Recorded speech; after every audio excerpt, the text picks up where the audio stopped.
All right, everybody, welcome to Virtual Bourbon. My name is Steve Akley. We have a fun event tonight. We are doing our most favorite series that we do, our flagship whiskey. So as you know, if you've done these before, we do 2 in a month. This is the first of 2. We'll be back next week doing the same thing. We always have 4 distillery representatives coming in to talk about their flagship or signature whiskey, and then leading us through a tasting. You have been given a placemat, but I'll run through. This is the order that we'll be drinking. It follows proof. It follows the exact order of the placemat if you've got it. So we're going to start out with the Black Button Distilling, then we'll have the Michters, and then KO, and then finally we're going to go with Backbone. So that'll be the order that we will be drinking tonight. Before we get started and start talking to each of our distillery representatives individually, I would like to introduce all of them at the start here. So first up is going to be Jason Barrett. He is president of Black Button Distilling. Jason, how are you doing, my friend? Doing great. Drinking whiskey. Drinking whiskey. Always a good day. It's not a bad thing, right? No, one of my favorite things to do. Yes, the bourbon life, the whiskey life, that's the life for me. It's this kind of stuff is fun. So we appreciate you coming on here and telling us a little bit about your company and about the whiskey that we'll be drinking tonight. We'll get back to you in just a second. You'll be leading us off once we go through the introductions here. Perfect. Next up from Michter's is my good buddy, Dan McKee. Dan, how you doing, my friend? Pretty good. How are you guys doing? I'm excited. Oh yeah. Yeah, this is good. I mean, what I like about our group here is, and I love tours and going on all those things and learning, but, usually it's kind of the basics. With our group, it's kind of a little bit more next advanced level, and they want to know the finer things of what you like to do in that. So we could have some fun questions later when we get to that part of it. Okay, I look forward to sharing. Absolutely. And then from KO, we've got 2 individuals here. We've got Bill Carlson, the co-founder, and then Ryan Hendricks, the distiller. Hey guys, how's it going? Good. How are you all doing? Hello from Manassas, Virginia. Good. I'm doing well, and sounds like everyone is doing good tonight. I think I got to everyone, unless someone is just coming in now. I try to say hello to everyone when we kick off, and it sounds like everyone's having a good night, and it's going to get better. It's going to get even better in just a second here. And our last introduction from Backbone Bourbon. It's one of those that I can't wait to talk to Nolan about this. It's one of those that I hadn't heard of, and then all of a sudden I see it everywhere. Probably I always like to say for Nolan, it probably doesn't feel like it just, overnight he snapped his fingers and it was everywhere. Probably a lot of hard work went into that, but we'll talk to him about that and how he got to be on the scene so quickly, and a little bit of a social media darling. You see their stuff on Instagram and all those type of things quite a bit these days. So Nolan Smith, how you doing, man? Nolan is here. I don't know what my title is, but I had to clear the trash in 2 bins today, and I had to get a mouse out of the kitchen. Somehow I got to be president. I got to figure out how to get there. Hey, that's all part of it. So yeah, that's it's not always glorious. It's not always pretty, but it's at the end of the day, you get to do fun stuff like this. So this is what makes it all worthwhile. Thank you. All right, with that, we're going to come back to Black Button Distilling and talk to Jason Barrett. Jason, once again, how are you tonight? It's a beautiful whiskey world. So, yeah, yes. Overall, it's starting to warm up. We have only 1 foot of snow on the ground, not 3. So, we're moving in the right direction.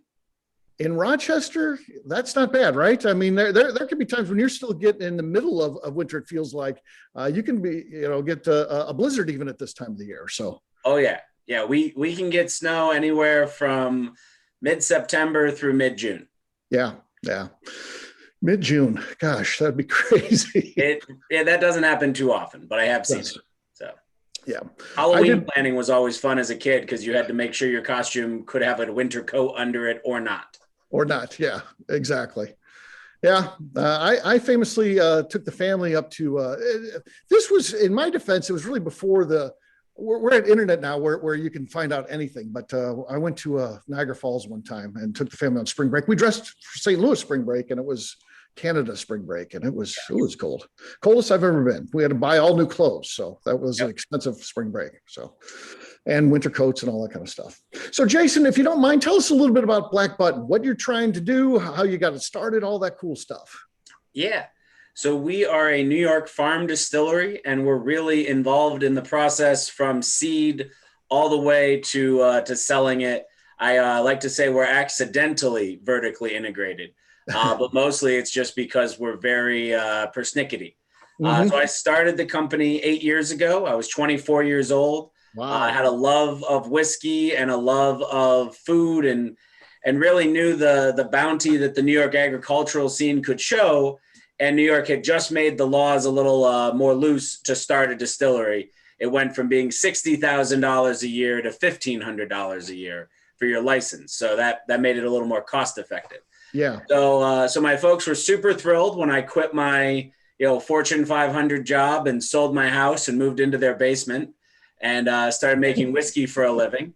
But what started out as a one-man band, at this point we have 63 employees. We distribute in 14 states. We export to Japan. But many probably have never heard of us, because actually before just about 13 months ago, you could only get us in New York State and in Tokyo. Wow. And I know that's a little bit of an odd thing, but it's a long story. But a year ago, March 1st last year, we launched in 14 states simultaneously with a nice big road show of going all across the country, across March and April, planned out. You guys can imagine how well that went. Didn't happen.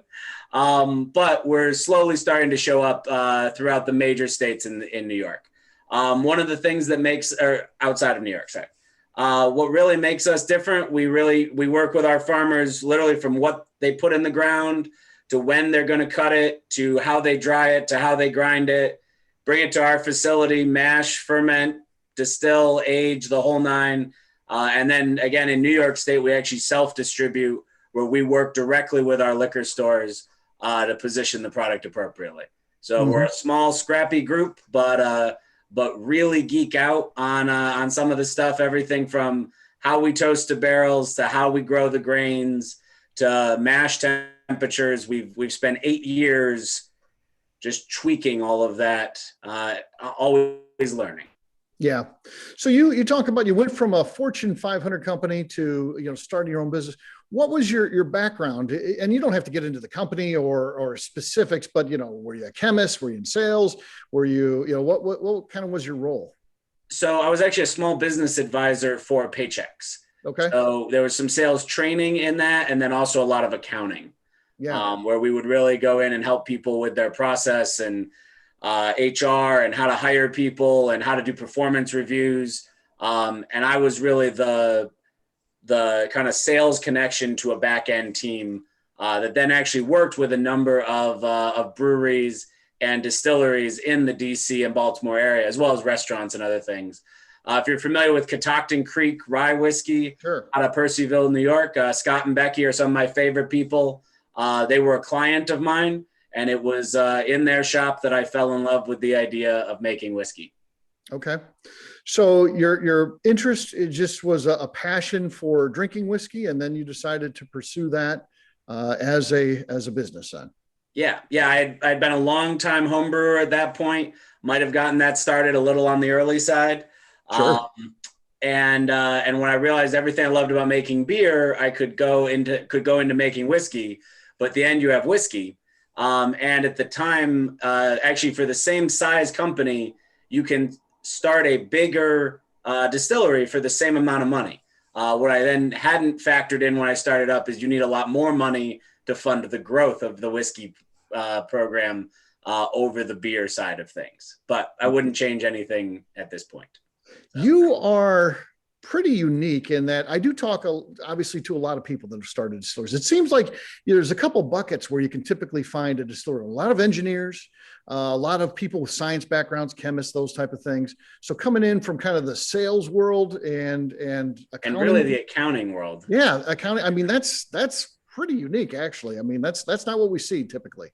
Yeah, it's a little bit odd, but it does knowing the numbers does help us really pinch those pennies. So and I always like to ask, what do you draw from your old job? Because I had a corporate job too.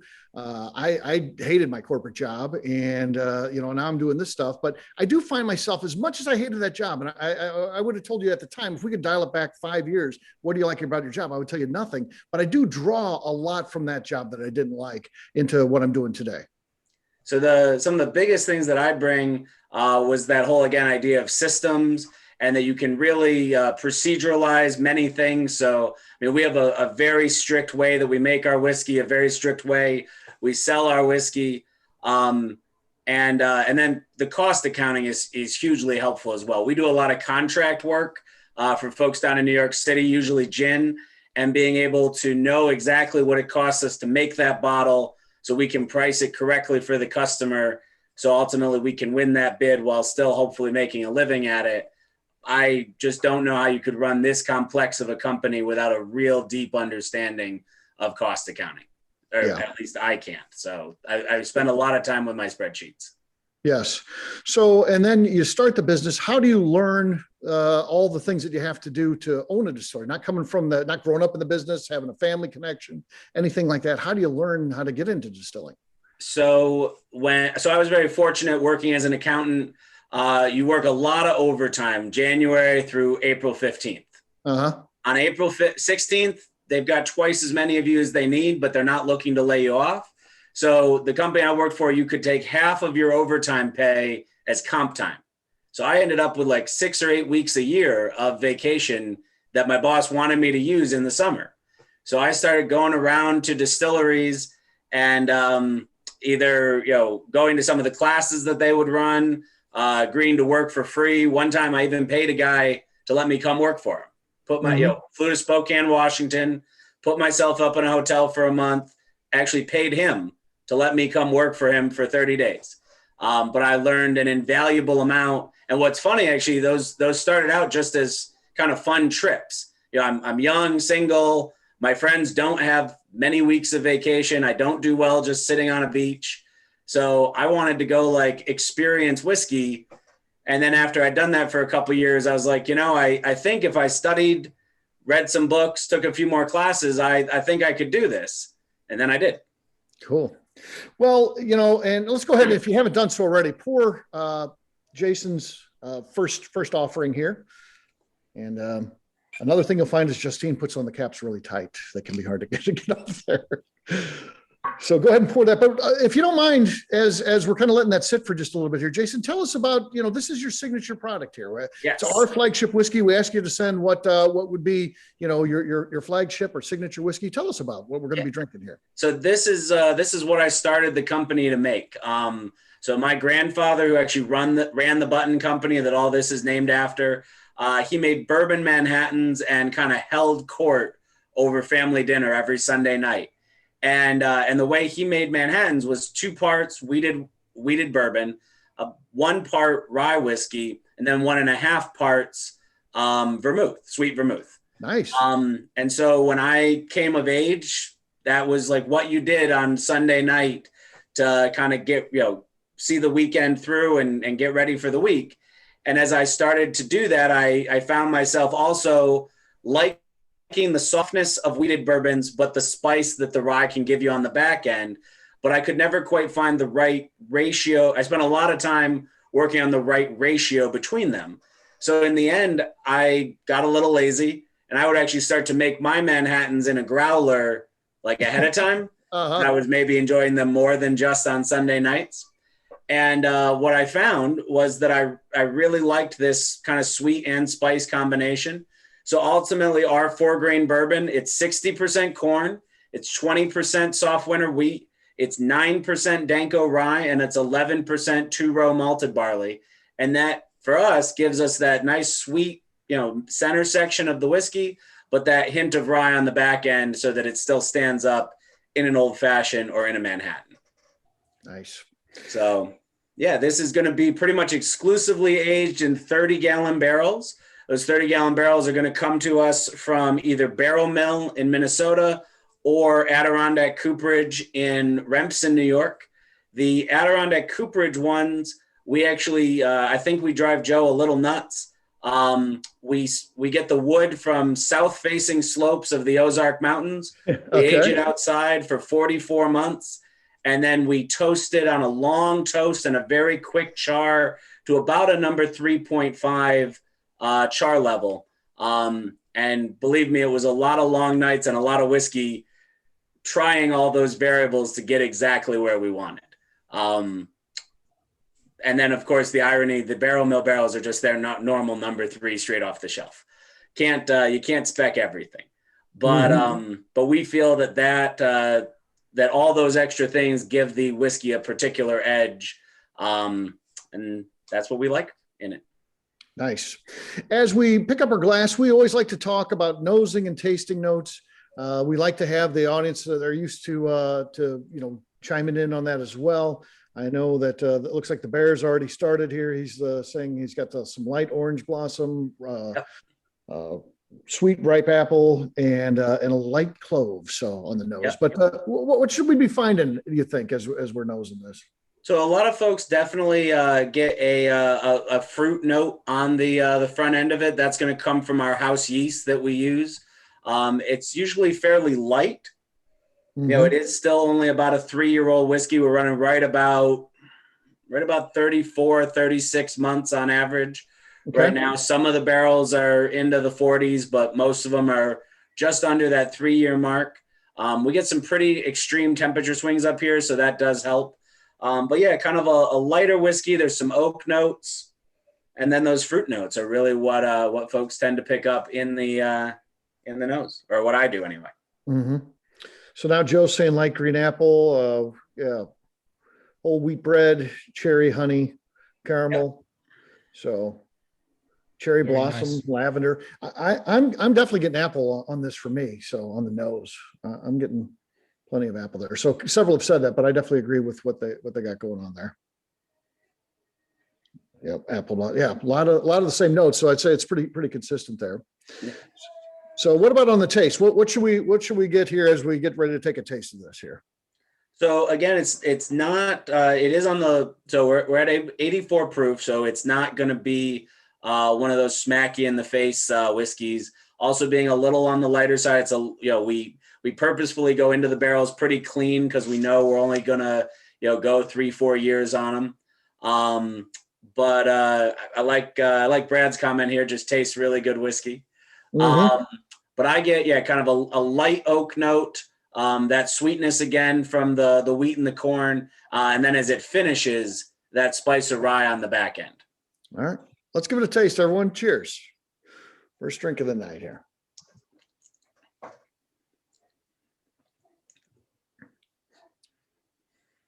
Yeah, I mean, I definitely get some of the oak, but, a couple of different fruits. I'm getting apple and pear. I mean, there's definitely some pear there too. Yep.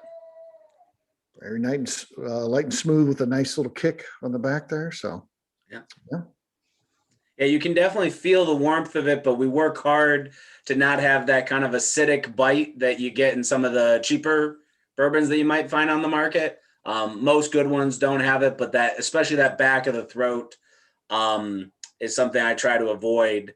Where you want to be able to taste the rye, but in like a clean way, not that cloying ack that right. That some of those lower shelf bottles can sometimes give us. Yeah, you definitely get the rye though, which is nice. I mean, that's what you expect. You want to get a little tingly sensation in there. You certainly get that kind of mid palate on back. So yep. Yeah, I like it. That is very good, my friend. Well, I appreciate you telling us a little bit about this. If you don't mind, please stick around. We'll bring you back at the end. People will open it up for Q&A and ask you some questions. Okay. Perfect. I'll be here. All right. Thank you. All right. Next up, we want to probably pour our Michters, get that ready. And we are going to be bringing back in Mr. Dan McKee. Dan, how you doing, man? Pretty good. How are you?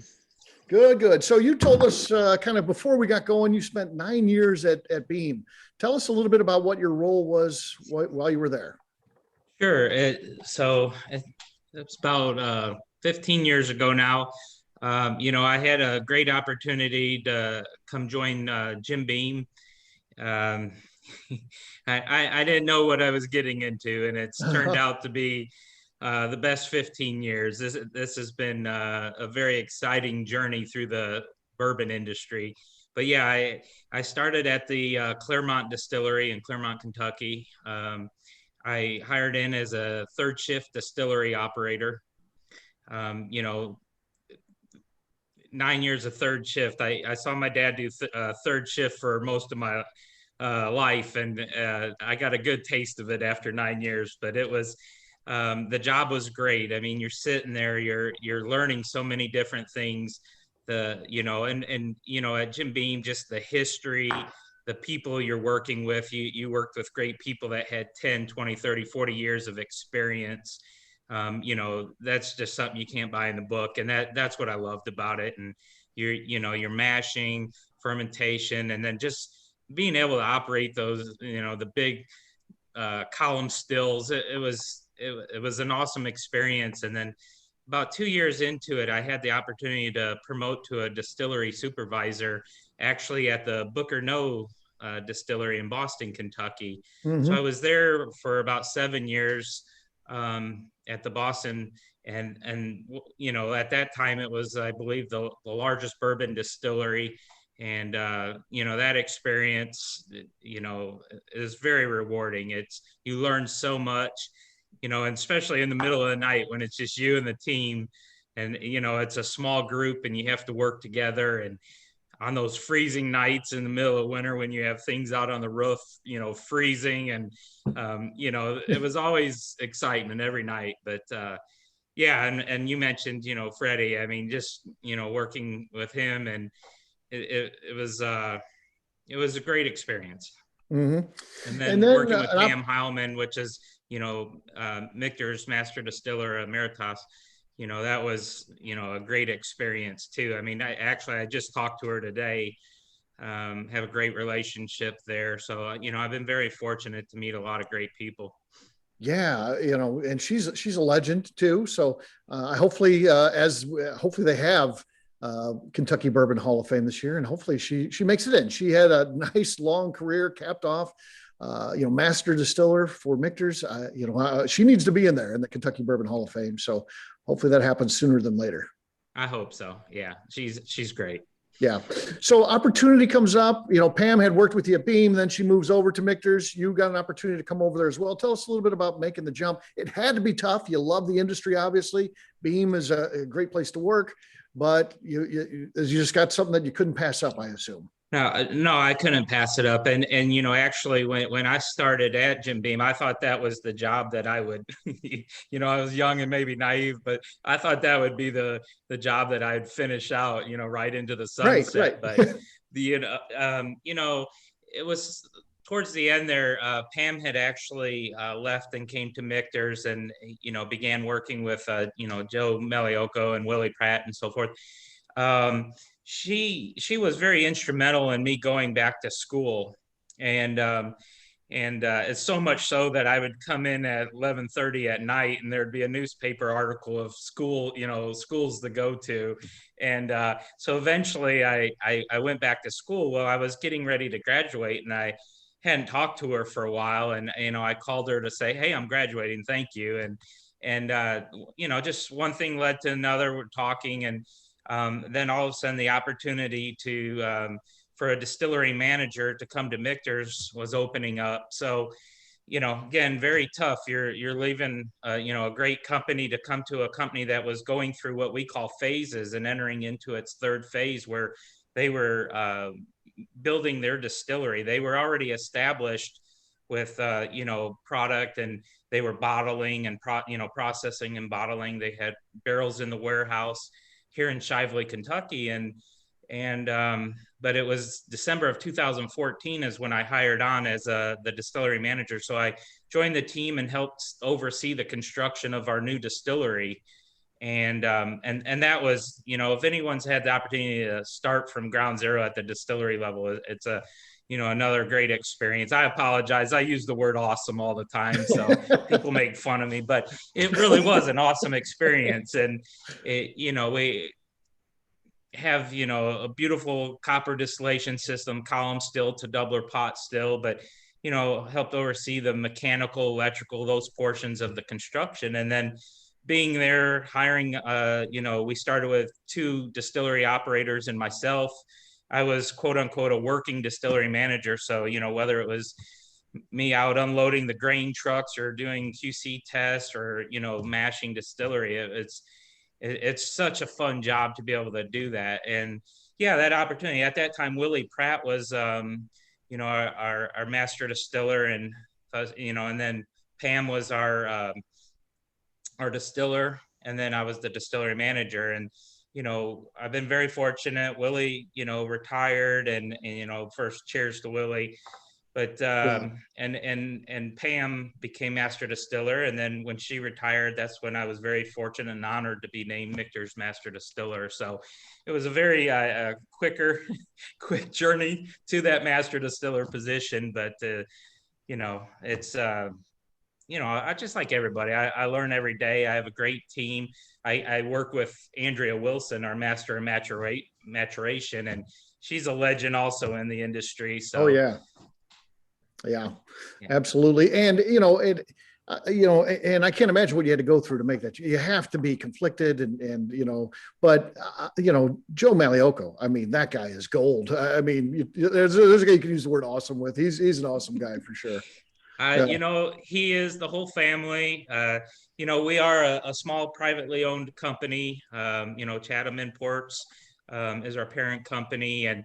But, you know, it's a phone call away. Either Joe's here or it's phone call. We have what we call a cost be damn approach when it comes to quality. You know, if we feel that it can make it better, even if it's not the most efficient way, but you'll see it in the whiskey, you know, he's willing to do that or look into it. And if it works, then we do it. And I think that's what's great. It's, you know, our philosophies are, you know, everything's either single barrel like our Kentucky Straight Rise or small batch. Small batch to us is the equivalent of 20 full barrels. So truly small. You know, there's no legal definition of small batch. It could be 500 barrels. Right. But we elected to go small. You know, Jason mentioned those, you know, the wood stays for your barrels. They're air dried 18 months to 60 months. You know, air dried, seasoned, and then we do a toasting profile and then a char. Very important to us.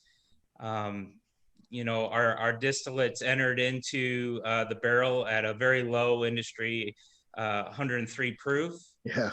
You know, I mean, that's for all of our products. And then, you know, you know, Kentucky's, first of all, one of the best places to age whiskey with the changing of the climate and so forth, you know, creating those cycles of heating up that whiskey, entering into the capillaries of the wood and then cooling down and extracting those flavors. Well, in the wintertime, we do a heat cycling program also to, again, add that color and really allow us to extract those, you know, those flavors from the wood. And then also we do a skillful custom chilled filtration.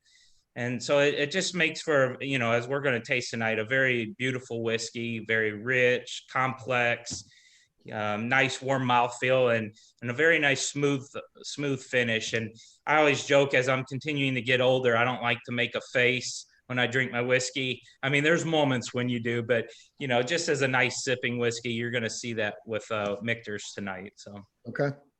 A quick question. This is a sidetrack here. Barry wants to know if you remember from Jim Beam, Don Rogers and Don Hardwick. So I never personally met them. But yes, those names are legendary, very well known. Okay, cool. You know, it's amazing when you're on third shift. Not everyone visits you in the middle of the night unless there's an extreme problem. So, yeah. But yeah. Dan, did you ever get used to that third shift? Because I used to have to work when I worked in the grocery business. I was an overnight manager. My last job, I worked it all through college. And I tell you what, I never got used to it. People would say after a while, you kind of get in the group. No, I never did. I was always tired all the time. And yeah. Always tired. I would say in my early 30s, sure, not a problem. But the way we did it, we worked a 6-day production schedule. So my off day would be a Sunday and then a day in the week. So there was multiple days there. You were up for 24 hours or better. So Yeah. yeah, there was, but the older I got towards that 9 years, it was much tougher. In fact, never been a coffee drinker, but about those last 2 years, I learned to drink straight black coffee. So it's that's another story in whiskey. But that was Right. I would have loved to watch that. But Yeah. So tell us a little bit about this. This is your flagship whiskey. What do we have going on here tonight? sure. So very proud to enjoy this with you guys tonight. But this is our Michter single barrel 10-year-old Kentucky straight bourbon. It's 94.4 proof. Again, being that single barrel product, you have to have a very high quality, consistent barrels each year to do this. One of the things about Michter's, again, being privately owned, we don't have to report to shareholders and things like that. We can age to a taste profile and not an age statement. So just like our US1 lineup, that's typically between 5 and 7 years old. Very proud to say this is much older. It's not 10 years one day it has to go out. In fact, this one that we're gonna, if you have the 2020, this one's just under 14 years old. Gotcha. We, working very closely with, Andrea Wilson and our team, we have a lot of data as our stocks are aging, and we go in and we're watching them age. We're tasting throughout the year and have a lot of profiles. And so, again, we just won't release until we feel it's ready. We felt that this was ready to come and out to the consumer, and I love it. It's a very nice older whiskey. You're going to get a little bit of that oak and so forth, but just some of the general tasting notes. And then I can't wait to hear what you guys say, but a lot of people say the toffee, the brown sugars, maple syrup, vanilla, those are common ones. Now that it's older, of course, we're going to experience some of that oak. Yeah, they're coming in hot and heavy here already. Just more on the nosing stuff, but you got butterscotch, oak, tangerine, light oak, caramel, vanilla, butterscotch. There's several that say butterscotch. That keeps coming up again and again. Oak, chocolate, cherry. What you get when you see one that has this many is you start thinking about the layering of flavors and that you're getting there, which is always good. Here's one I'm getting. No one has said yet, but I swear there's peanut butter and jelly there. Yeah. I'm getting a peanut butter and jelly sandwich in there. So I don't know. Maybe I'm crazy. That's because somebody put that in the fermenter. No, it's that is a joke. That is a joke. Right. We know it's a joke. But no, and I love that 4-grain, and that was very very interesting, very nice, Jason. And then with ours, you're going to see this is that traditional corn, rye, and malted barley. So you're going to, with a lot of that corn, you're going to obviously get that sweetness that you're expecting. That rye is going to add, a nice element, little, spice. Yeah. What are you guys getting on the taste here as you taste that? Very smooth on the palate, sweet on the first sip. Yeah, definitely sweet. Could drink this all night long. Yes. So yeah, it's one that could get you in trouble, Dan. It's you could drink this and not even think about it for sure.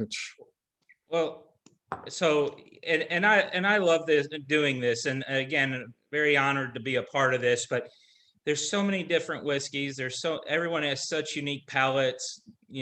Likes this, doesn't like this, and again, Michter's. We are who we are. Again, we're looking for that rich, complex, nice, warm mouthfeel and a very nice, smooth whiskey. And every distiller goes about their flavor profile in different ways to achieve it, whether it's grains, how they ferment. Here at our Shively distillery, our distillation system is 100% copper. We have a 46-foot tall continuous column still. We distill it the second time in our doubler pot still, removing, a little more of those impurities, increasing proof, and you get a very, very, very nice, flavorful, but clean distillate. It's, has nice oily, fruity, floral notes in it. And, just starting there. So everything starts from the grain you're using, the corn, rye, malted barley, or non-GMO.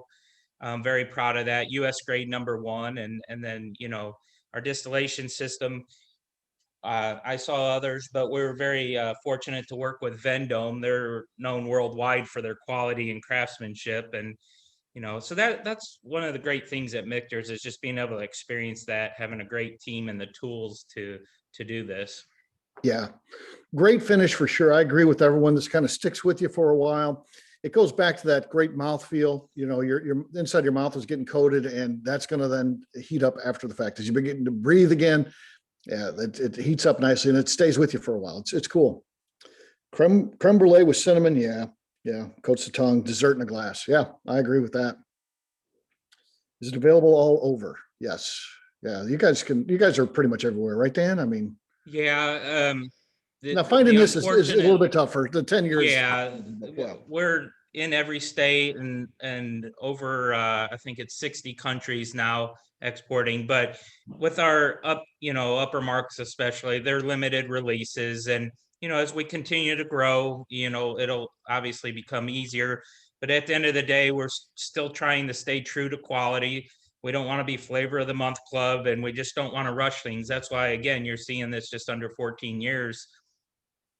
Yeah, I mean, we could probably do more, but it's very important that everybody's happy. I mean, and enjoys it. Yeah. Well, Dan, thank you for telling us a little bit about your flagship whiskey tonight. Also, thank want you. to extend you the invitation. Please stick around and we'll have some questions at the end. Okay. Definitely. Thank you. Absolutely. All right. Next up is our friends at KO Distilling. We've got Bill Carlson, co-founder, and Ryan Hendricks, our distiller. Hey, guys. Hey, how are you all? Good. This is fun. So yes, we are excited to find out what you got going on here. Everybody, you probably want to give this one a pour right now as we get started. Talk to the guys here for just a little bit first. So Bill, tell me a little bit about how you got started in the business. How did you decide to get into distilling? It was probably about 15 years ago that I had my first bourbon and absolutely fell in love with that. And I was working for a government contractor here in Washington, D.C. at the time. And I retired in 2009. And basically did 3 years at home as Mr. Mom. Uh-huh. My son was going to high school. I was starting to wonder what I was going to do when he got out of high school. I happened to read an article in the Baltimore Sun one day about the first distillery in Maryland opening up on the Eastern Shore. And I was really, really intrigued by that. And I kind of got the bug a little bit, did some more research. And then a few months later, Merchant Marine Academy classmate of mine, John O'Mara, who I've known for 3-4 decades now, John was retiring as well from government contracting. And I remember back in the 80s, he used to make beer in his basement. And I knew John definitely liked his beer. And what I found out later was he liked his Bombay Sapphire gin as well. So I talked him into going to a Baltimore Ravens game. And we were sitting there with 2 other classmates. And I said, hey, what do you think about opening up a distillery, a craft distillery? He said, are you talking beer or are you talking spirits? And I said, oh, no, I'm talking spirits. And he looked at me and said, I'm interested. Like most wannabe distilleries, we did tours, went to Catoctin Creek and Percival, plus maybe a couple dozen distilleries in the Washington, D.C. area in Virginia. And we kind of got the bug. And that got us to 2013. And we went to the American Distilling Institute conference out in Denver, Colorado. Yep. And honestly, we went out there feeling like we didn't know really what we were doing. And what we found was there was a lot of people just like us who were passionate about getting into the industry and wanted to learn more. So we were pretty much hooked when we were there. A month later, we formed our company. A month after that, John and I went to Kentucky. He spent a week at Moonshine University taking a course there while I went on the Bourbon Trail. And I have to tell you, John studied harder at Moonshine University than he did at the academy. And we ordered a 550-gallon copper pot still from Vendome, and then capitalized the company. But then, you know, we both wanted to make some whiskey, and in the mid 2013, 2014, as many of you may know, it was almost impossible to get, you know, charred oak barrels. It was.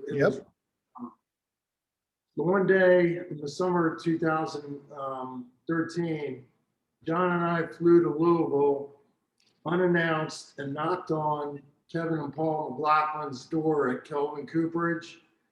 And unbelievably, they let us in. And we spent about 3 hours talking to Kevin, who, as many people may know, passed away last year, and Paul, and they took us on as an account, and all of a sudden we had barrels.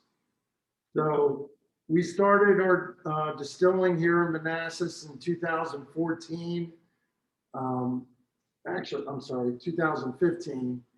And in September 2015, we opened to the public, and we've been going ever since. Like most craft distilleries, we started with clear spirits. We made gin because John wanted to replace his Bombay Sapphire with something from here. But we also started with a white whiskey. But then we started putting away barrels, and the fruits of our labor, the whiskey that you all have today is our Distiller's Reserve bottled in bond. It's our first bottled in bond product. We're really proud of it. Congrats on that. Yeah, that's great. It's a big milestone for sure. I'm going to let Ryan talk a little bit more about the whiskey, but yeah, we've been at it now for about 6 years.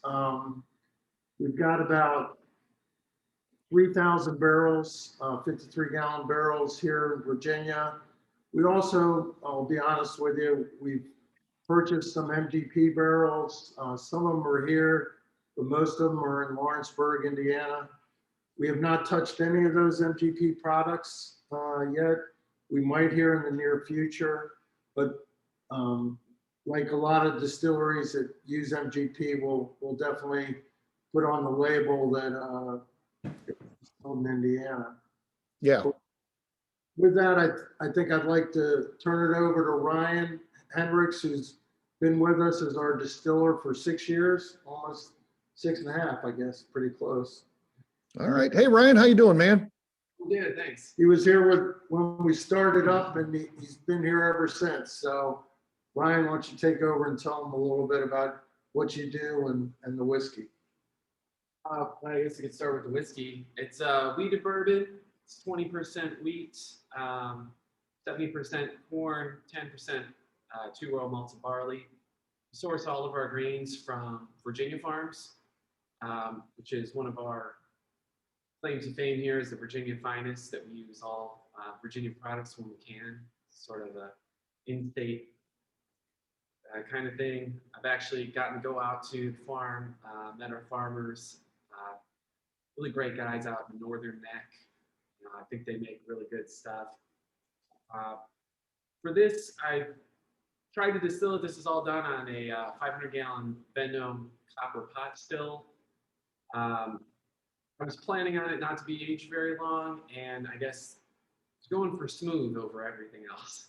Uh-huh. Okay. And just a little bit about your background. We want to hear a little bit about you too, before we jump into the whiskey. So tell us where you came from. Well, I'm from Michigan originally. Okay. Born and raised in the Detroit area. Then I went to Michigan State for 8 years, which got tenure. In undergrad, I was doing laser spectroscopy and kind of really nerdy science stuff. I got interested in distilled spirits as a side project, at which point I found out that unbeknownst to me the whole time, there was a research distillery at my university. So I looked up Chris Berglund, who is the head of that program, and managed to talk him into letting me be his grad student for 4 years. So I worked in the research distillery there, did a lot of interesting stuff. A lot of people from all over the country came by and mainly hung out with the Germans at that time, the Christian Carl crowd. Then I interned at Bean one summer. I actually spent 3 months out in Louisville working in the R&D department. Came back, finished up my master's in chemical engineering, and then John and Bill picked me up and convinced me to come down here and work for them. Oh, very nice, very nice. So the whiskey itself, how did this come about? Was this a collaboration between you and the owners? Did you kind of take the lead on it? Tell us a little bit about this signature whiskey you've got tonight. Yeah, I pretty much started with a blank sheet of paper and just wrote down some ideas, and John said, "That sounds good." So yeah, we were kind of waiting to see how it turned out and maybe tweak the recipe after that, but I think we all liked how it turned out. So sticking with this recipe for now. Okay. All right. So why don't everybody pick up their glass if you haven't done so already? I see some tasting notes coming in. We got our nosing notes here: candy corn, sassafras, milk chocolate, maple, vanilla, coffee, raisin cherry. A couple said sorghum early on. What are your thoughts? What do you get on this, Ryan? For me, I get a lot of nut on the front end, very buttery Mm-hmm. on my palate. Get a medium finish to it, and then a nice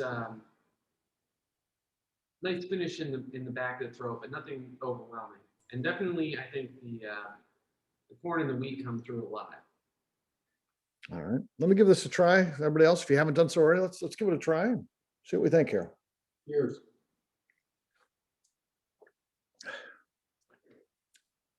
Soft, sweet, very smooth. Kettle corn from Tony out in Seattle. Yeah, it's kind of got, I would say, even more of a caramel corn on the taste. Butter pecan. Yeah. Yes, that's good. My grandma used to love butter pecan ice cream. This definitely kind of tastes a little bit like that. Light body, soft honey, popcorn, a little coffee. Well, Justine said that. Yep, I agree. Coffee, definitely. Charred kettle corn. That's cool.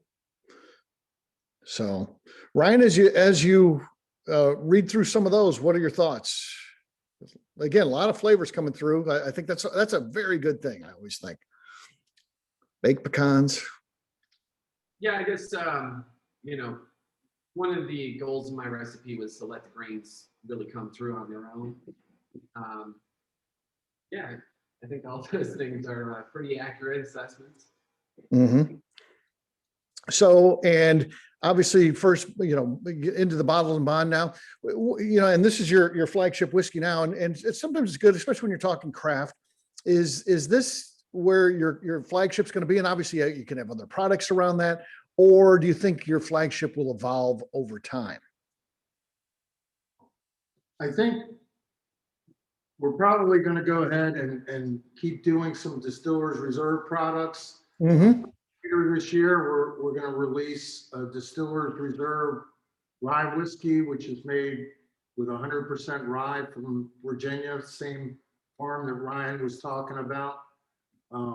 That whiskey is tasting really good right now, and it's probably going to go to market in the next few months. We also have a lot of wheat whiskey that we did that we might go ahead and make that a Distillers Reserve bottled and bond as well. So I think moving forward, Ryan and I didn't mention it earlier, but we started with the pot still. In 2017, we got a 30-foot Vendome column still. Yeah. We basically quadrupled our production. We're anxiously awaiting next year to see how that column still stuff is at the 4-year mark. But we tasted some today at 34 months, and it's tasting pretty good. That's good. So I think we'll be doing Distillers Reserve Bottled and Bond for quite some time. And then we have our bare knuckle portfolio of whiskeys, which is also bourbon, Ryan wheat. And Ryan started a couple years ago making some new bourbon. Why don't you tell them about that? Bloody Butcher bourbon. Yeah. Yeah, I guess that's the one of the latest crazes is Bloody Butcher corn. But it's pretty good stuff. It's got some interesting flavors to it. So we put up, I think about 40 barrels now of Bloody Butcher bourbon. That's a low rye bourbon. I can't remember off the top of my head exactly how much craft in there, honestly. But yeah, that's got that heirloom corn, and we used a different yeast for that one as well to try to get more of the esterification, and there's more fruity elements to it. I think that one might take a little bit more time to come to age, but I think it's going to be really good when it does. Excellent. Well, guys, thanks so much for coming on and telling us a little bit about your flagship whiskey. And again, ask you just like everyone else, please stick around, and we will have some Q&A a little bit later where folks can ask you any questions that they like. And I know several like the fact, the Michigan connection there, Ryan.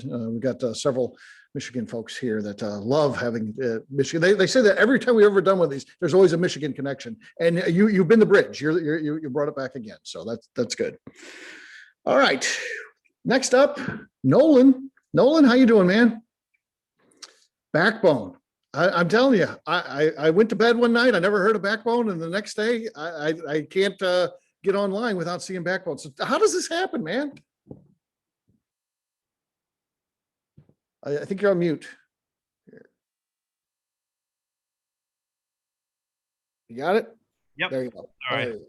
I'm not sure, Steve. I'm still trying to figure it out. So I think it might be related to our single barrel program. But, okay. We've been around for a while, so we feel like,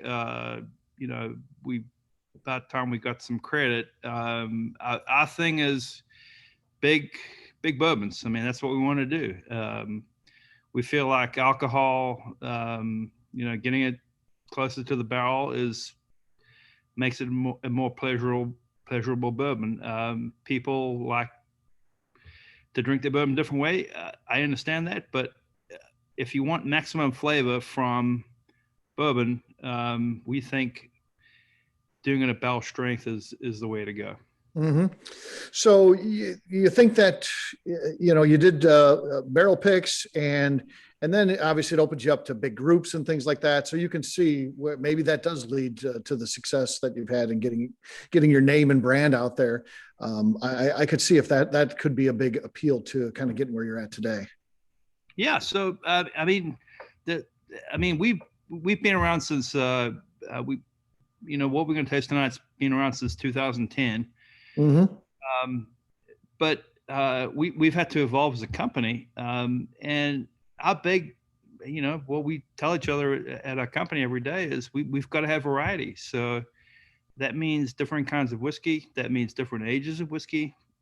That means we've gotten into finished barrel whiskey, finished cask whiskey.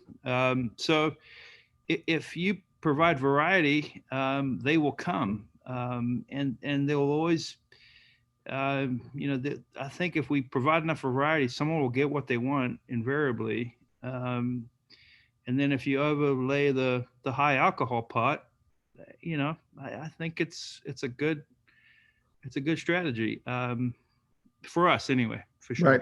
So how did you decide to get into this business? Well, my partner and I we've always owned a small wine and spirits distribution business in Indiana, and we started Backbone Uncut, which is what we're going to taste tonight, as a private label. Indianapolis is about an hour and 20 minutes from Lawrenceburg, Indiana, and for several reasons, in 2010 we found out there were bunches of barrels down in Lawrenceburg, Indiana. And we contacted them very through email, and we got a response. We got a meeting, and that's how we got into it. They had thousands and thousands. Yeah. I mean, and the story about it, and I would love to, I know we don't have a lot of time, but a lot of it was to do with a craze in Australia, and them making, canned, drinks you could have on the fly that had bourbon in them. And LDI at the time, did these contracts, and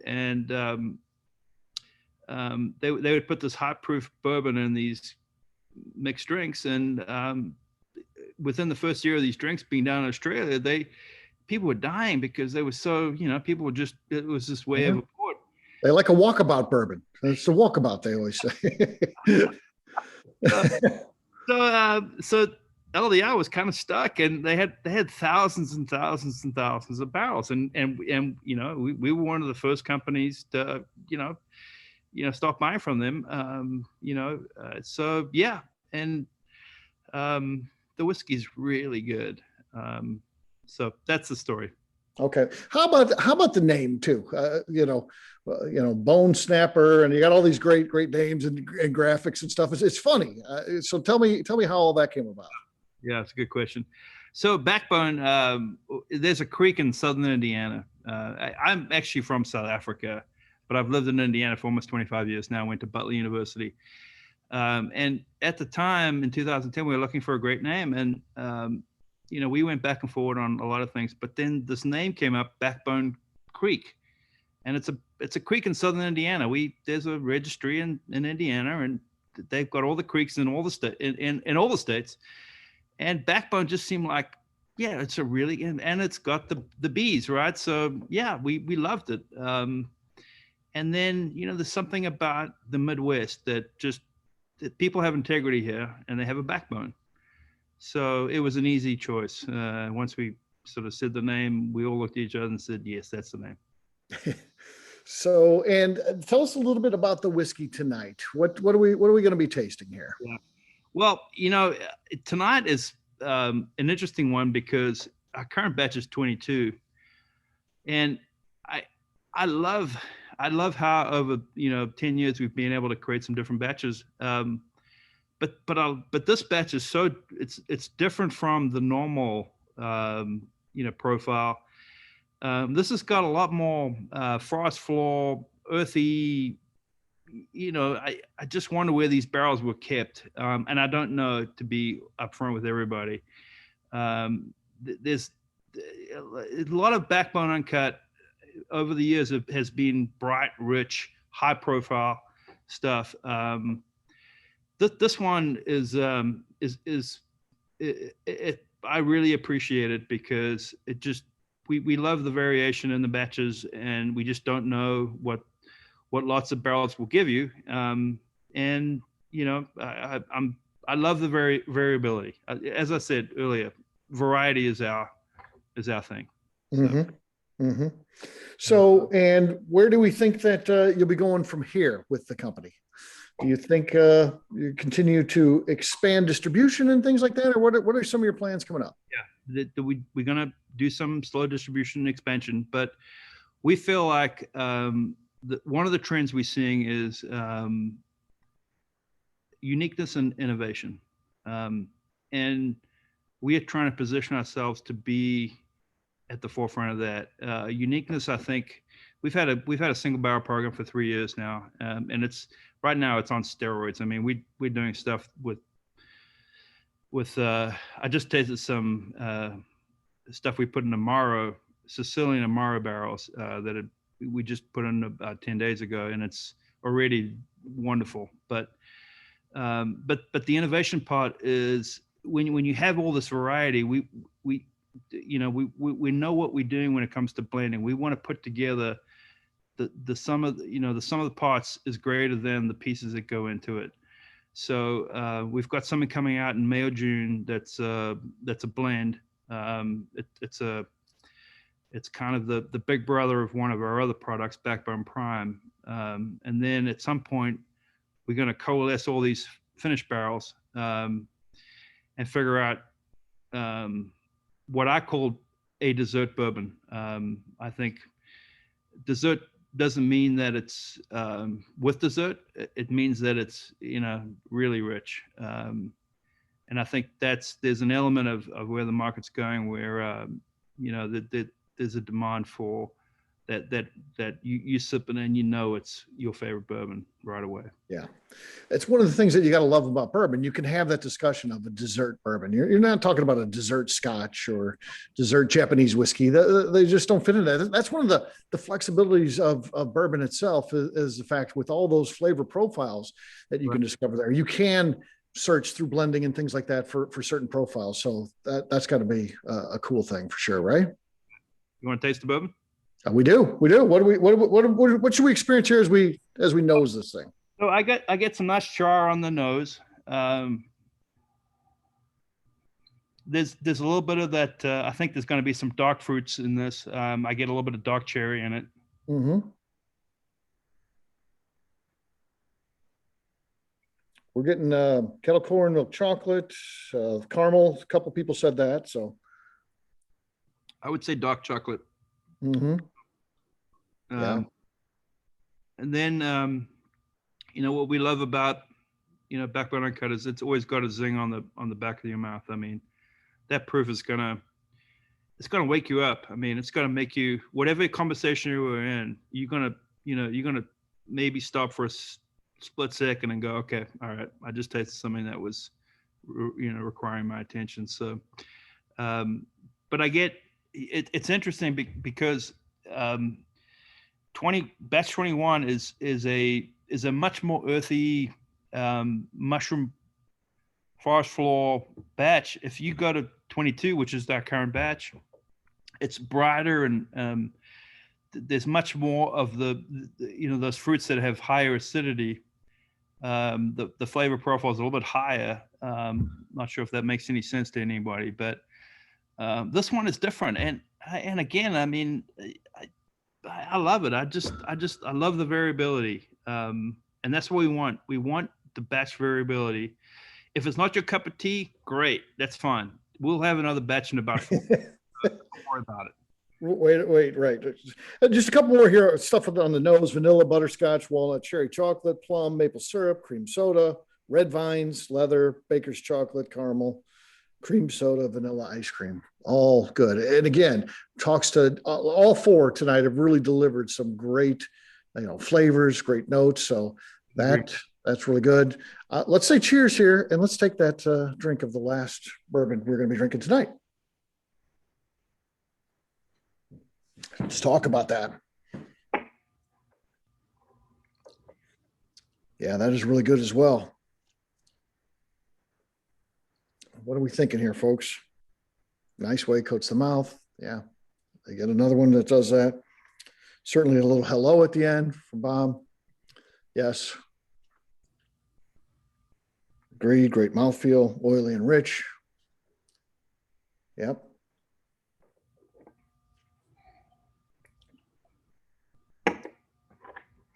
Very good. Steve, can I tell you one more thing? Sure. We are unabashedly huge fans of MGP. I mean, the whiskey is fantastic, and whatever's happened in the last 5 years, I think all people care about is how much MGP they have if they don't distill, which we don't. We don't distill at all, and it's never our ambition to distill. But it's a really great whiskey. We buy from other distilleries, no question. But MGP they make fine bourbon. Fine bourbon. So do you get scared when you see they buy out another large company that is going to be all their brands now in Luxco? That can't be a good feeling when you see that. I wouldn't think. I mean, yeah, I would assume that's going to start taking up a lot of that inventory. And again, they're kind of been squeezed anyway here recently. So what are your thoughts on that? I've had a few phone calls with the people, some of the higher ups. Yeah, I'm concerned. I think that my mindset is to, they've got quite a bit of age stuff out there. In my mind, I get as much as I can right now. Yeah. But what, stockpile, yeah, they'll get ahead of the game. Obviously, they're a huge place. I've had the luck to visit there a couple times, and it is amazing to see. You talk about a whiskey factory. That place is incredible. right.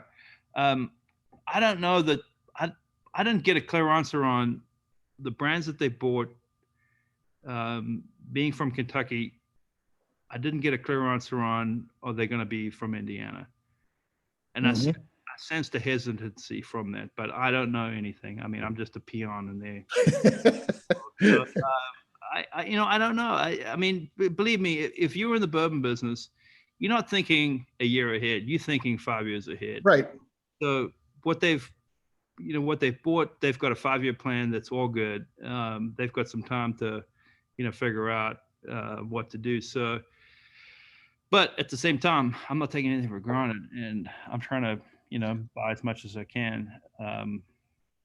Yeah, these are the kind of conversations that we have, like just as whiskey fans. I mean, we're sitting out on the same side as you. This is your business to buy barrels, and we're just curious about that. What does all this mean? And I don't think anyone has the answers yet, and they certainly can't talk about it. It has to go through all the approvals and government stuff before it's even officially official. But so they're not talking about anything. But yeah, it's interesting time in the business because so many companies have built their brand around MGP, and is that going to still be possible? I don't think anybody knows, or nobody's saying, that's for sure. But well, I'll tell you this. I mean, if we have time to tell you, but there is lots of bourbon out there. One of the great benefits of this boom we've had is that, I mean, there's been so much bourbon put down. I know that there are thousands and thousands of barrels out there from a non-MGP that I have access to. So, and I think MGP knows that. It's, back to Backbone. What we're doing as a whiskey merchant is, I mean, it's hundreds of years. I mean, it's centuries old. I mean, we don't want to be. I completely respect the distillery part of it. It's romantic, and it's really where the art happens. But for us, it's more the business end, and I think that we can be okay. I think we've got other, we've got contracts with other distilleries to hedge our bets. So, but again, I would love to, keep buying from MGP. I mean, yeah, absolutely. They're a great company. They make great whiskey for sure. Well, thanks for bringing this to us. Really great stuff. And again, I just can't believe it's 114.8 proof. Yeah, I may fall as I get up here today. I'm going to wait until we sign off before I try to stand up, because it'll sneak up on you for sure at that proof. So appreciate it, my friend.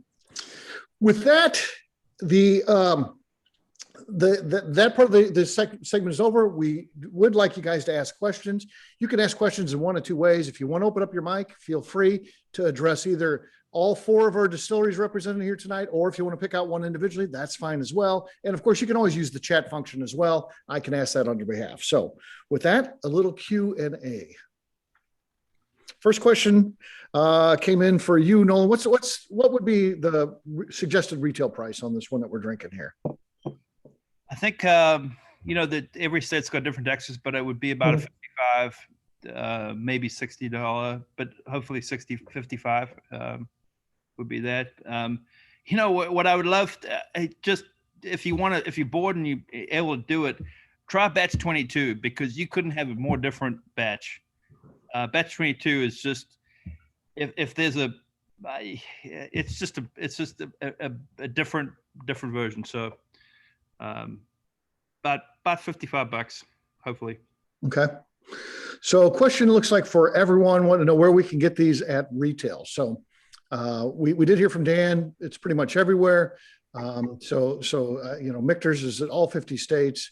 Nolan, how about you? Where are your products available at state-wise? And then do you have an online partner for that you work with as well? Yeah, we do. We don't, but we're in 20 states. But that's pretty good. Yeah. So it's on our website, East Coast, West Coast, Texas. a lot in the Midwest. Okay. All right. Jason, how about you? Where can people find your products? How many states are you in?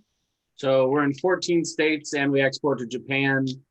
Basically have the whole Northeast from Maryland up to New Hampshire along the coast. And then we got Florida, Kentucky, Indiana, Michigan, Texas, Colorado.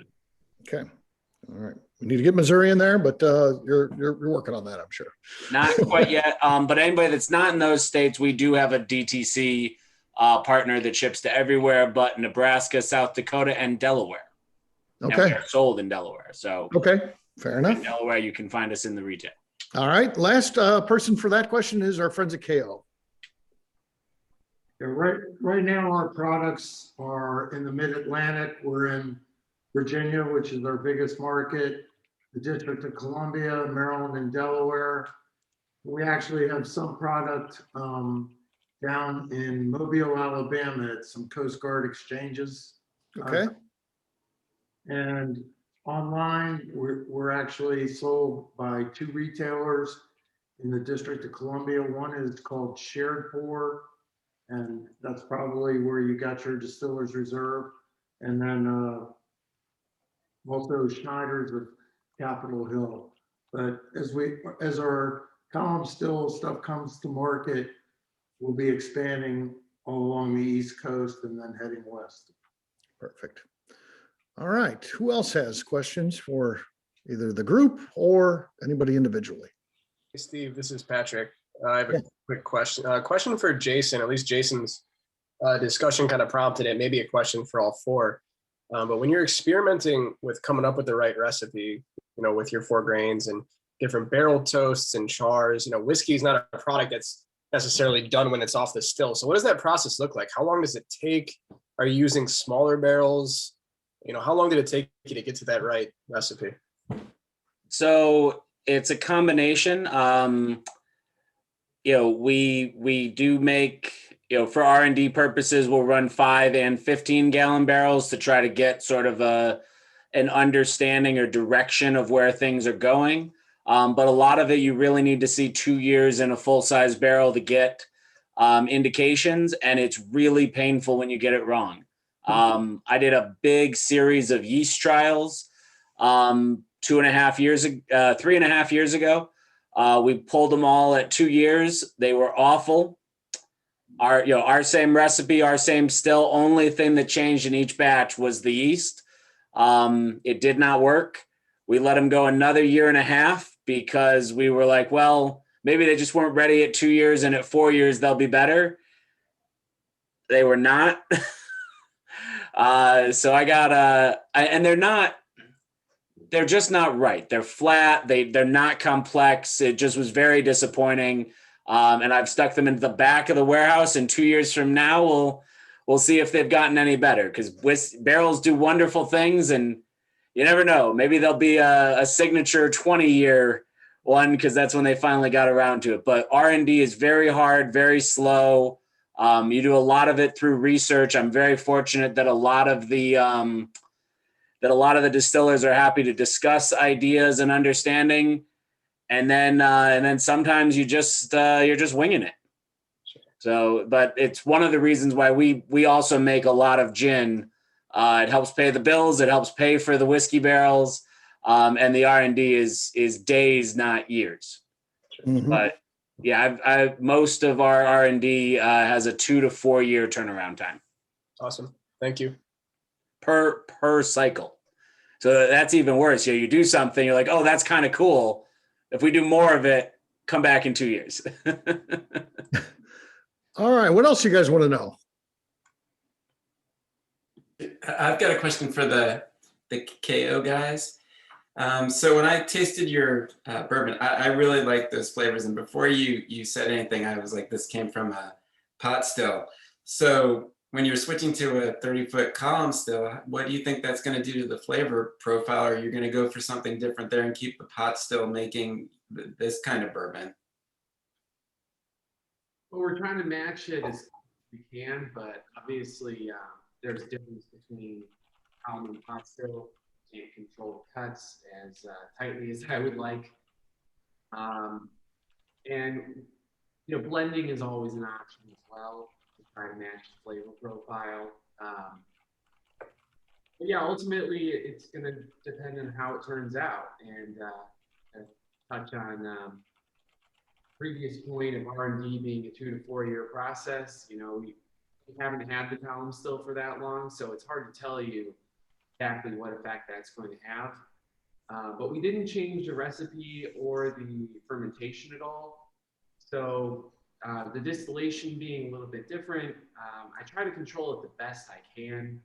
I don't exactly run the column still back, if you will. And we do have the doubler as well afterwards, which is a mini pot still. So you can control it a little bit better that way. But it's a really good question. And so far, we think it's coming along, but we think it's going to need more time to get to the same point that the pot still stuff is. Okay. Interesting to taste. I'm sorry, what was that? Oh, nothing. I just said it'll be interesting to taste side by side and see what they're like. I'm looking forward to those things turning 4. Absolutely. All right. What else you guys want to know? I just want to say these are all wonderful and fun to drink and amazing because I can't pick which I like best. That's a good They really thing. Right? are. This group has been really fun to drink, and I know it's a weird way to say it, but they have been. Yeah. Yeah. Good stuff. All very different, but all good in their own way for sure. No bad ones in the bunch. So great stuff. All right, I'm going to jump in for a minute because I'm All right, here comes the bear. Can't help myself. So, Jason, I'm hoping you're laying down some gin and actually putting it in barrels because I really love barrel aged gin, and gin is good. I like to go out in different flavors, not necessarily juniper forward. So I want to throw that out. But then I also want to hit back on Brian. So Brian, you popped up and you came right out and said, "Hey, my stuff's smooth." I don't know about the rest of this group, but as soon as I hear smooth, I go, "Oh, I'm not interested," because I'm looking for flavor. I'm looking for other stuff. And I'm feeling you're selling yourself short because in the beginning, yeah, it's a real soft taste, but you have a mid palate there and there's a lot of flavor. So don't sell yourself short, especially to people like this particular group that's going to pick things apart and isn't going to look for smooth, because I'm not interested in smooth. If you got something smooth, I'll throw it in a mixed drink or I'll give it to somebody that's showing up at the door because I'm not interested in it. But I'll drink your product because I like it, but don't sell yourself short because, like I said, when I hear that, I just turn my ears off. I don't want to hear it. That was a motivational speech there from Bear.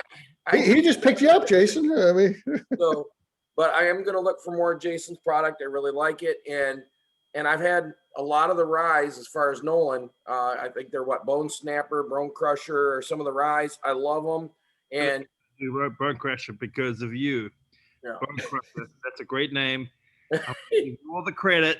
We're gonna do Bone Crusher I something. couldn't remember. I've had a few of them, so it must be the Bone Snappers. But I really like them. They're very different, but there's so much variety with MGP, and they have a lot of good products available. But I hadn't had your bourbon yet. I really like this. The mouthfeel, I can't pick the flavors, but the mouthfeel is fantastic, and I'd be looking for it just for that. So, and then as far as Daniel, Michter's is always great. I wish I could find more of the, I have some friends that have been really generous to me. Michter's 17 year was fantastic. And I have a friend that buys every bottle he can find of it. And he has it sitting on his bar open. And he just says, "Help yourself." And so I've got to try a lot that's of a the good friend. Yeah, that's Yeah. good. a lot of the Michter's 10s, both bourbon and rye, but that 17 seems to really stand out. I just wish there was some way that you could capture that, but with wood, I know you can't. So you guys have some great products, and excited to keep that stuff going too. So I just want to say thanks to everybody. And it's already been said, a bunch of great products, all taste differently, but they're all very unique in their own way. And I can see seeking out any one of them. Cool. Thank you very much. I as you mentioned, the vertical's always fun because everybody has their favorites through the years, and don't mind, people don't mind expressing which year is their favorite and which one's not, but it's great to hear that. Thank you. Yeah, these are all great whiskeys, and it's fun to go back if I've got them poured here I keep going back to them to see, see how they're changing. I mean, that's one thing about whiskeys, but Michter's, does very well as they open up, as they sit there. So if you have a little bit, obviously you guys know this, but go back and it's a lot of fun to see how they're changing. And Andrea Wilson, our master of maturation, she always refers to a lot of our whiskeys as like a book whiskey. As you're reading, you're enjoying it. But no, thank you, Barry. I appreciate it, and yeah, very excited. And Dan, I got a question. Sorry, Steve. Oh no, go ahead. Finish off there. So Barry, to your very first comment, I also love barrel-aged gin. We are unfortunately in the process of exiting that part of the market. You can still find it through our website. But I got 9 barrels left, and when those are over, it's the end. Because although it's a lot of fun, the liquor stores don't know what to do with it. The bars will fade in and out of it. It's just a hard category. But I'll make you a deal. If you ever come visit, I'll make sure to have a bottle for you. How about that? We might have to talk because I'm in Michigan and I haven't seen your product yet. I will be looking for your product, but obviously I won't see any of your barrel-aged gin. You won't, but the Michigan we only launched 14 days ago. Oh, yeah, there you go. Maybe coming soon. So if you ask for it, they should be able to get it. Okay. Oh, that's good to know. Good to know. Dan, I've got just a personal question because I love Michter's toasted. Everybody's doing the toasted thing now, but you guys were early on in that, and your toasted bourbon is the best. So, are we going to see that anytime soon? Oh no! Yeah. I didn't like the start of that one. Obviously, I would love to share our release schedule. Yes. Yeah, I mean, shoot that over to me. Email that. Yeah, I know. Toasted bourbon came out I think 2014, 15, and 18. Yeah. It's one of those good and bad problems that we have still, as Michter's is still a small company, and our stuff's very highly allocated. And so when we do those toasted, products, again, we have to take from that main allocation of that US1 bourbon, again, fully age it, and then we put it into a new toasted, uncharred American white oak barrel, finish it for, a period of time. And so it's a difficult, it goes back to several things. We have to be careful of how we approach it. We also, again, we really do strive not to just be a flavor of the month club, and we want to be respectful of that. I apologize, I can't answer you directly on that one. But there's exciting things coming. On the Bourbon Show, we famously interviewed Pamela Heilman in, I guess 2018, the last time it came out. And we said, because we loved it on that show, and we're all fans of it, Jeremy, Renee, and I. And we asked Pamela, we said, when's the next time toasted barrel bourbon's coming out? And she said, really no plans. And the next week, a press release came out, said they're going to be releasing it. So it could be in the works coming up as soon as next week, my friend. Yeah, I mean, you never know things. I can tell you that's not our next planned release, okay. But that's the great thing about what we're doing here. The whole year we do have exciting releases, and hopefully you guys are enjoying it. And I mean, because ultimately that's what we're here to do. I mean, one of the biggest rewards is actually hearing someone say they're enjoying our whiskeys. I mean, that's one of the most rewarding things that you can have in a job. And a year ago it wasn't even a year ago, but when we started these virtual tastings and doing things like this, I was a nervous wreck. I mean, now I'm much more relaxed, probably a goofball, but it's so much fun sharing the whiskeys with everybody, because you guys all, you love it. You're passionate about it, and it's my job, and I'm passionate about it. It's, you guys mentioned, here in Kentucky today, it was 60 some degrees, and I think I stepped outside one time. So it was, the job is exciting. So. All right, we've got time for one more question. Does anybody have a question? Yeah, okay, good. So Nolan, you're going nuts with your innovation and have new fun stuff and try new things. And I know Jason and the guys from KO, you all were talking about it. So one of the questions is for Dan specifically is, Michter's is in that strange part of its life cycle where it's not craft anymore, it's more established. So how much do you think how much innovation is left in establishing the Michter's brand versus we think we're kind of settled? And for everybody else is how much do you think, how close are you think to being settled and defining who you are? Well, great question. I don't believe we are settled just for, I mean, we do have that, you know, that Michter's house style, that core lineup, you know, we've done very well, thankfully, with the toasted and so forth.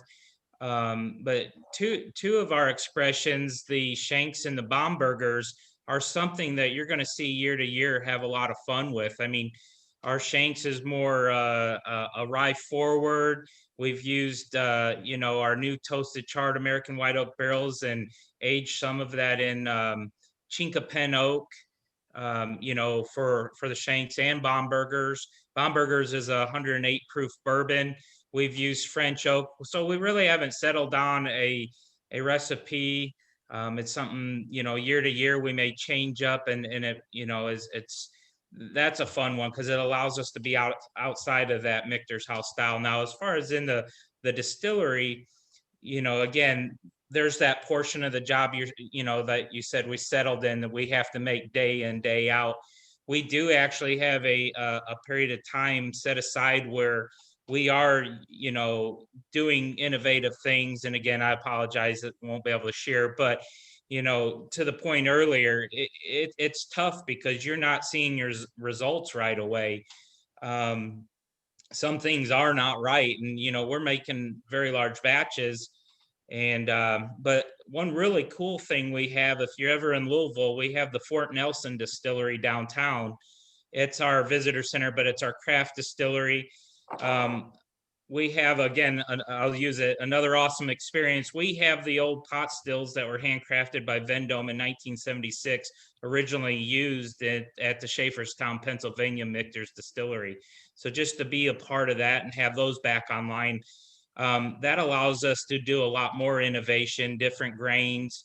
We have our farm in Springfield, Kentucky, where we're, you know, using whether it's corn, rye, malt, or the barley, things like that, but it's allowing us to try different things. So I will just say, as long as things continue, it'll be exciting. Years later, again, our US1 lines typically age between 5 and 7 years, so it'll be a while before you see that. I mean, but yeah, we're not settled at all. Andrea Wilson, she's and the team, they're doing great things with aging our whiskey and trying different things. Yeah, best distillery bar at that Fort Nelson bar that you guys got. That I love the Michter's bar. So I look forward to things are going in the right direction with our pandemic, and hopefully it continues to do so. And hopefully we can get back and start doing things with our friends and that. And I want to get back and get to Michter's and spend some time in that bar, yeah, for sure. Well, and thank you for bringing it. I apologize. Unfortunately we're not open right now, right. Obviously at the visitor center, but yes, we'll get there. As it's safe, we will be. We're going in the right direction. So I like what's happening right now. So hopefully we continue to do that. Well, again, thanks to everybody. Let's hear it for our presenters tonight. They did a great job. They brought us some great whiskey. Couldn't be any better. So much fun. What a great night. And with that, I'll leave you guys. We'll be back here next week with 4 different distilleries, 5 whiskeys. We got a bonus one. We never say no to that when they ask. So we've got that. And don't forget, if you want to sign up, the next event too, let's not forget, will be in May. And we've only got about 10 tickets left. So if you like what we're doing here and you're enjoying this, there's only 10 tickets left in May. And then the next time we'll do it after that is July. We don't even have that one listed yet. But so if you need to jump on it, if you don't have your ticket for the May events, please get on that right now. All right. With that, I'll say goodbye. And of course, I'm saying goodbye to our folks that are watching this and drinking their whiskey with us. I'll stick around. Anybody who'd like to stick around and talk, I'll be here. But we'll say goodbye to everyone who likes to go. Thanks, guys. Appreciate it. Nolan Smith, would you consider staying on for a minute? Absolutely.